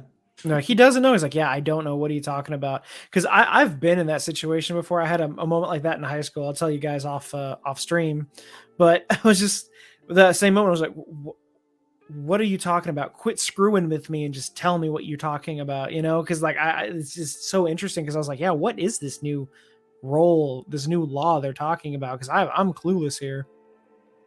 I like that a lot. They played with that throughout, and then they continue. I mean, these episodes to me, they fit so well. Like they almost feel like you're watching a long movie because they just feel like they're part of the same interwoven story. And we continue to play with Mon Mothma's kind of double life. I really liked, every time we see her on screen, I'm really enjoying the tension. She's out there trying to like get votes on overreach, and she's having, this debate about like the same kind of debate we saw in Ahsoka, where there's a guy like, yeah, the Emperor wants more rule, but like, if you just do the right things, what does it matter anyway? You're not going to get in trouble. And she's like, hey, what's your definition of doing the wrong thing? Right? They're playing with the same idea that we saw just earlier, the day in Ahsoka. And then beyond that, I mean, it is really, really, I shouldn't say fun. It's really, really, I've said this almost every episode, but like this is doing such a good job at making you understand why the rebellion was so important, why it must succeed in episode 4, 5, and 6. Like all you saw the first time you watched Star Wars, like there's this big bad guy with a big black cape, and they're destroying the good guy planets, and they're evil and bad, and we're telling you that. But here you see it. Like it's not just like, oh well, there's a good guy. Like there's these two factions fighting in the sky, but it's the same for us either way. Like no, this was oppressive, and to watch to see that, I think enhances the stakes of the conflict in Rogue One, in A New Hope. And so I love that we're doing this, because like this to me, even though we want to go to new eras, we want to try new things, I do like content that deepens existing lore, that deepens existing canon. And this, for me at least, is doing that. It's showing you the stakes. It's showing you what people went through. And it's not just, oh, I couldn't talk like I wanted to. It's like, I was walking on the wrong street, got thrown in prison, and was threatened to be electrocuted to death anytime I stepped on the floor. I was also 5 years, right? Like, 6 years. Yes. 6 years.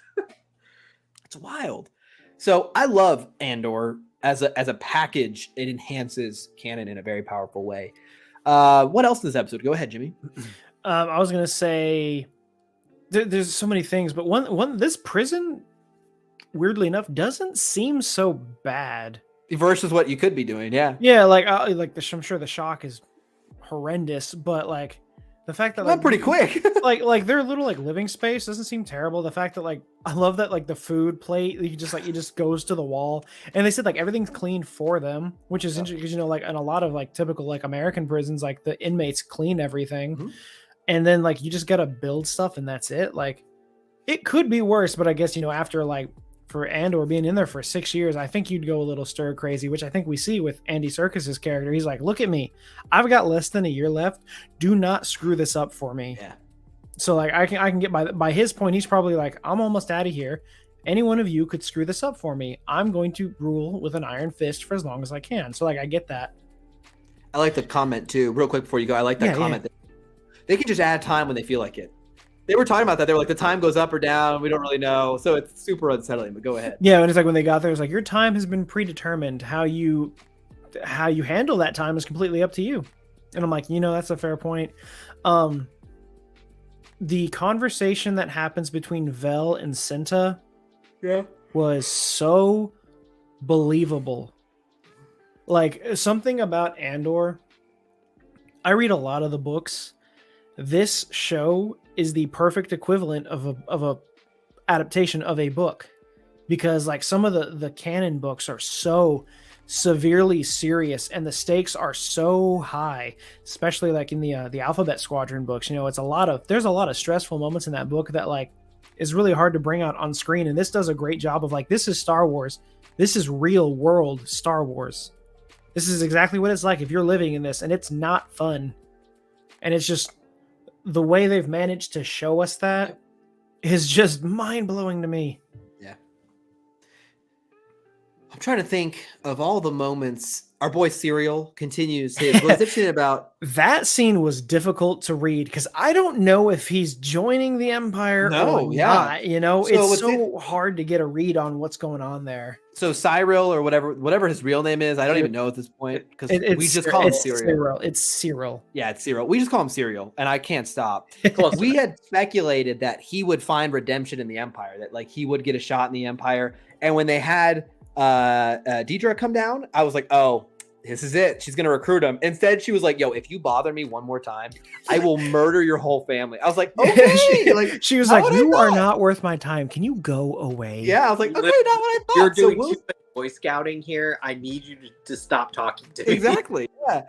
But then she gets all frustrated. She's like, you signed the report, and he's like, I had no choice. I haven't even read it. And she's like, are you kidding me?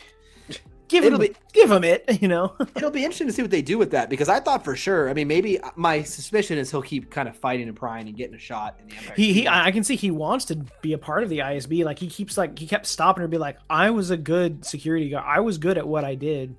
He's kind of a sad. Don't just ignore me here. He's a sad story, man. He's like trying to find purpose. He like, as we talked about, and I understand his character is supposed to be a reflection on a certain type of individual. But I will say, like, you cannot fault the guy at first for like having two coworkers being murdered and seeing his boss just be totally corrupt and non-caring about it, and for him wanting to make a stand. Yeah, like and now them saying like he had to sign this release form and he never even got to read it. Like, still to this point, he still hasn't done anything wrong. And they took everything. He's doing everything as he should from his point of view. He's not doing anything wrong. Andor's the one being a terrorist right now. And for his perspective, they took everything from him, like his honor, his dignity. Yeah, like, he lost everything like that. Yeah. He's just like, oh, I'm a failure now. Everyone looks at me like a failure. And he's like trying desperately to earn that back. So I think it's kind of a tragic story that I like that they're playing that. And it's not just like, oh, I'm a bad guy. I hate rebels. Like it's a nuanced character. I really like that. Anything else from this episode? I don't know, Galveston, is there anything from Andor, that, knowing it's only 12 episodes, we're down to our last 4. Do you feel like the show has anything left to kind of prove? Like, I don't know. Sometimes you watch a show and you're like, man, this ending better be good because like it's building towards something. I feel like they've done a good job of giving us payoff periodically. But what about you? How do you feel? I agree. I'm trying to figure out like still where we're going to go. And I love that. Like, we don't really know still. Like, hopefully this doesn't end up somehow slowing way down. And then like the very season finale is him breaking out of the prison. I would assume he breaks out probably next episode, but you don't know. You know, That's true. Yeah. But with this episode, like I don't know. Andy Serkis is always a win, and like he somehow just steals the moments, and like in this episode was just the exact same. But I also loved seeing Andor's character, like you see him looking all the time. He's like analyzing, and like when he was first being put into the group, it was almost like he had already memorized every line they say, like who this person is, why is this person late. I can make something out of this. But you know, but like Andor, I think my favorite thing about Andor at the end of the day are truly the side characters. They develop them so well in Andor. Like even his little group at table 5, I'm so interested in them. You know? Sure, yeah. And like when he had his group that he was doing the heist with, that was one of my favorite parts of Andor, is that they really flesh out these characters and you build this like interest with them. And I think that's like what this TV show format, they've nailed that for Andor. Yeah. So like I am, unless they somehow just absolutely bomb the ending, it's just like I think it's the best Star Wars media on Disney Plus right now. Like, and I've told both of you, I think it's the best show on Disney Plus. I think the maturity and the storytelling is just far and above. I do love the Bad Batch. I love Clone Wars. I love Tales of the Jedi. So I mean, like, it is tough because depending on my mood, I'd maybe watch one over the other. But I'm just very impressed with what they've been able to do in 8 episodes here. Kudos to the creative team. Go ahead. And you know, like, here's the one thing is, like, as we're getting ready to the finale, I don't think this finale is going to be what everyone's thinking. I think it's going to go bad for everyone. Like, not that it's like it's going to be a bad finale, but for the characters, it's not going to go well because, you know, first now Marva is ill. Yeah. And they're trying to figure out what to do with that. They can't get a hold of Cassian anywhere to let him know what's going on. And that's causing say again? Bix was caught and like yeah. She was caught and arrested, and now we're gonna get that. What was the line? It's like, "Are you a fish or a thief or whatever?" Yeah. We got from the trailer. The trailer, yeah. Yeah. See, I remember everything. But from that, now Luthen knows that Cassian is missing, and he's kind of slipping up a bit. Like he's like, "Uh-oh, something's happening. I hired a guy. He knows too much. Now he's missing. Uh-oh." We saw Saw Gerrera. And that leads to my next point. And now he's like, great, well, I got to go get backup now. And he goes to Saw Gerrera, and Forrest Whitaker never disappoints. He did phenomenal. And I love that, like, they, like, purposefully make these actors look old in other roles. So when they bring them back, they can look young perfectly. You know, because, like, he looked great, you know? Mm-hmm. One thing, Galveston, just a note here before we get too far off, is Saw is actually introduced in the Clone Wars, Saw Gerrera's character. And he's also in Rebels. And it's interesting, like, he is, like, the good guy, but, like, the hardcore terrorist good guy. So, like, he's the rebel, but, like, and, like, we had Ben talk about this last week where, like, he is kind of a terrorist. Like, he is not. So, like, he is guerrilla warfare. He is. Yeah, he's going to do good, but, like, at any cost. Yeah, exactly. He is true anti-hero. Yeah, he is the guy who, like, yeah. And I watched the episode recently, actually, of Rebels, where there's an episode of Rebels where I won't spoil it, but they go on, they run into Saw Gerrera, and, like, Saw is, like, so hardcore, like, wants to, like, torture and kill the prisoner and, like, literally commit genocide of an entire species. Like, he's like, and they tell him in Rebels, they're like, you know, bro, like, you're just doing exactly what the guy you're fighting against is doing. Yeah. You're just doing it. And I like that they continue to bring Saw in because he's an interesting reminder of, like, even if you're fighting for the same cause, there can be much different. There's much different people on that. Yeah, there's a lot of different kind of people inside a movement, and I like that they play with it. Now, correct me if I'm wrong, because I know a lot of people know Saw Gerrera from Rogue One. Was his character in Clone Wars first? Because I don't remember that. I don't remember what season he shows up. And when I say, and that's a good point, when I say introduce, I mean, like, you see his younger self. They introduce the character, like, what Saw's background is, which gives him all of his motivation. Like, when they talk about, very minor spoilers because you know it because they said it in yesterday's episode, when they talk about, like, him losing his family and stuff fighting, you see that kind of in play in Clone Wars. They kind of give you, like, why he's a hardcore kind of dude instead of, you know, just telling you he's a hardcore dude. You hang out with us too much, we're gonna give you a lot of homework. So Yeah. No, I love it. This is exactly what I came here for. Excellent. Excellent. That's exactly I loved right. Luthen and Saw's actual back and forth too. Yeah. I thought that was a really cool scene. Like, it was like a little chess match, you know. Luthen's like, "Oh no, I thought that you did it actually." Yeah. Like, they just played that really cool. They wouldn't be honest with each other. It's interesting. It's very interesting. Yeah, they're like, we're kind of on the same side, but I don't know that I can trust you. Yeah. Yep. I like that they played with that a lot. I really did. Good call out. Overall, I watched a lot of flipping Star Wars yesterday. I watched I watched each episode twice. Then I watched Andor. So that right there is like 3.5 hours. Then I had to edit, and I still got to do a couple more episodes for the rest of the week. So I'm gonna see. It's funny because I told everyone like a few weeks ago that I was going to torture Josh by making him edit all of these reactions to make up for all the stuff I was doing, and it worked. Yeah, no, I really do enjoy these episodes, and it's fun to kind of rewatch them and kind of get to dive in more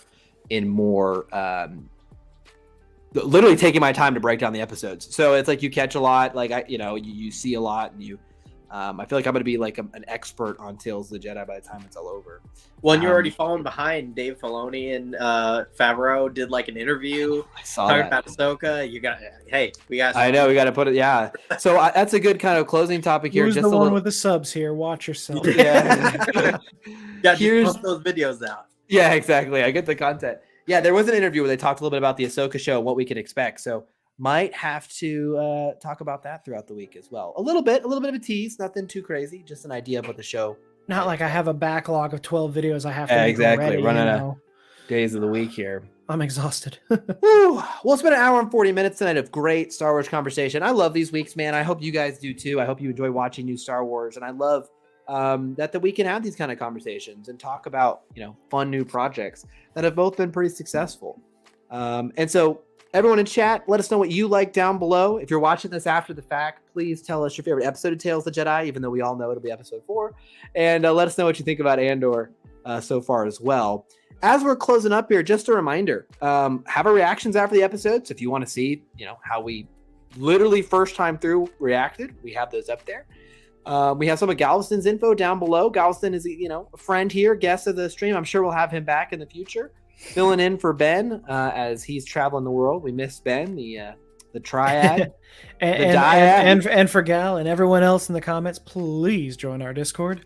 That's right. We do have a Discord. Where we have a good time there, and by we I mean me because Josh is never there. Yeah, I'm never there. It's Jimmy holding down the fort. Well, my office blocks Discord, so I can't access it. VPN. I know, but like I work at like on my phone, and so anyway, it's hard. So Jimmy holds us down is the point. It's what I do. On Discord. The Cyril's like working, like they got the I work with Cyril. Yeah, exactly. Yeah, it's me. I'm in one of those cubes. Yeah, I'm one of those octagons. No. Well, thank you everyone for being here. Appreciate all your support over the last several weeks. We have 4 more episodes of Andor to go. We'll have a little bit of a break on Star Wars media until January when Bad Batch returns. So we'll be focused on getting Andor done and enjoying some Star Wars comics and books over the next couple months. Oh, the High Republic is still going. Look for it in the near future. I don't know if I'm going to be able to make a video on this, but they did put out the introduction of the character of Axel Greylark, I think is the character's name, from the new High Republic book Convergence. First 4 chapters are already out, but they just released chapter 5, so you can read that now on, I think IGN was the one that got the exclusive chapter for that, so check that out. Cool. Very fun. Good call out. As always, guys, we appreciate it. We hope you are having a great week. Hope you're staying safe and healthy. We appreciate all your support. Make sure you guys like, subscribe. Let us know down below anything that you want to talk about or want us to talk about in future streams, because we'll probably hit a lull here in the next couple of after Andor wraps. We'll probably want to have some more free flowing streams. So if there's a topic we need to discuss, let us know. Thanks for being here, Galveston, Jimmy. As always, see you guys again very soon.